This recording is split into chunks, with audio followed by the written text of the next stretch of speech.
Hey guys, it's Krista, and I'm super excited to introduce episode 5, How I Discovered Ayurveda. To catch you up to speed, in the previous episode, I had just quit my job, quit my meds, quit my doctors, quit my whole, medical team, and started pursuing natural self-healing on my own, right? And after that year, it was amazing because I hadn't had one symptom. So I knew I was headed in the right direction. I remember going home and being like, I busted through those rules of the medical world, right? I'm curing myself. Well, I don't know if I was curing myself, but I didn't have any symptoms. So I'm freeing myself of MS and glaucoma and everything else along those lines, right? And I needed to bring some more. My hair used to be down to like almost the small of my back. And for the longest time, all my life, I always wanted to do a short haircut, but we couldn't. Like girls with round faces, it was always a rule. You couldn't get your hair past your shoulder or past your chin, higher than your chin, because it would make your face look fuller, right? I busted right through that. Haven't grown this stuff back since. Just saying. And it's been, what, 12, 13 years now?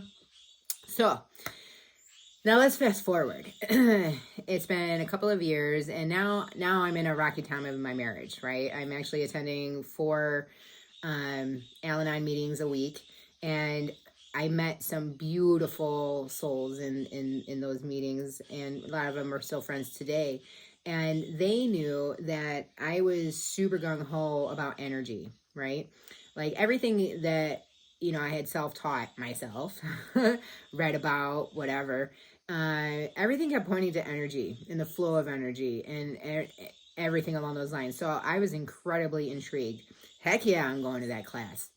It was that class that steered me to Kanyakumari. And, I was blown away. I had just spent 2 years trying to find a school that would teach me about holistic healing without, I wasn't successful. The only school that I came across was the Chinese Oriental medicine, but I didn't want to do acupuncture, and I didn't want to go to college for something that I wasn't going to use it for, so that one did not pan out.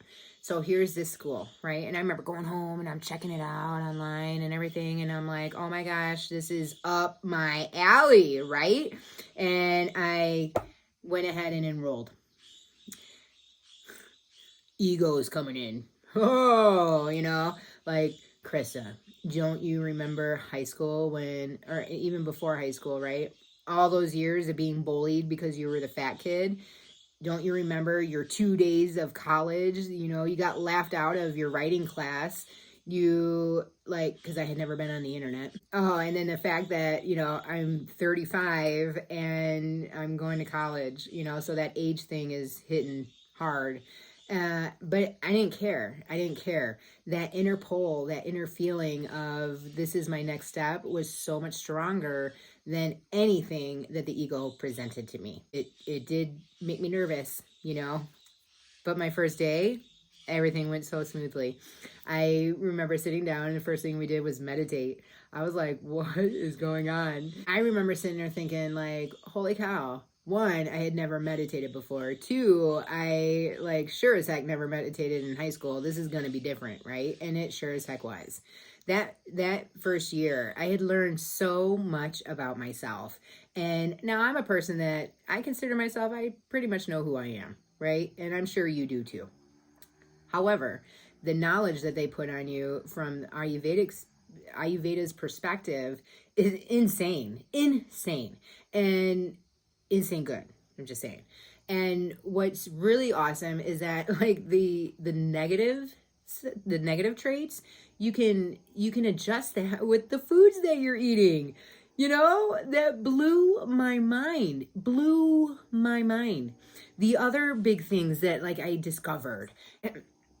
My ex-husband used to drive around with Chips Ahoy in his car, and he would eat them all day long and not gain a pound. And that used to frustrate the heck out of me because here I drive past Dunkin' Donuts, just smell the air and put on 10 pounds. Like, what the heck, right?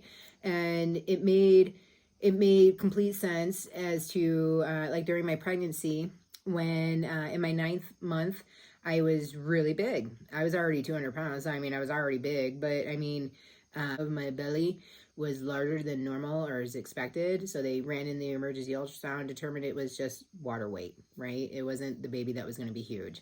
So in school, I had learned that I'm the doshic type that naturally retains water.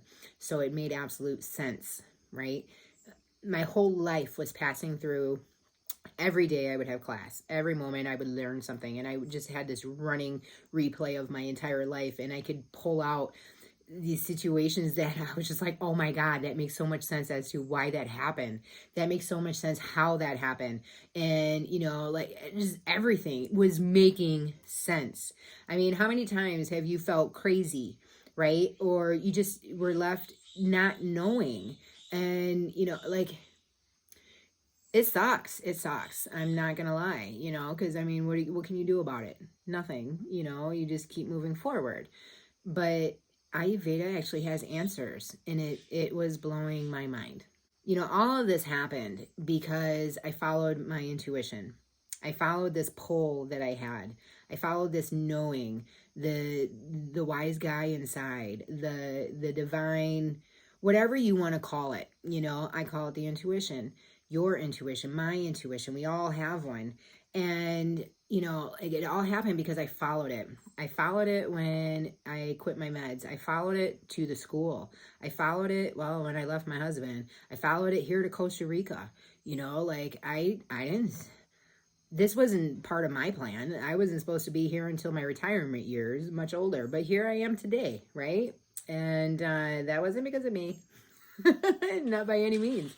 Now, if you want help, like reconnecting with your intuition, because I love this stuff, right?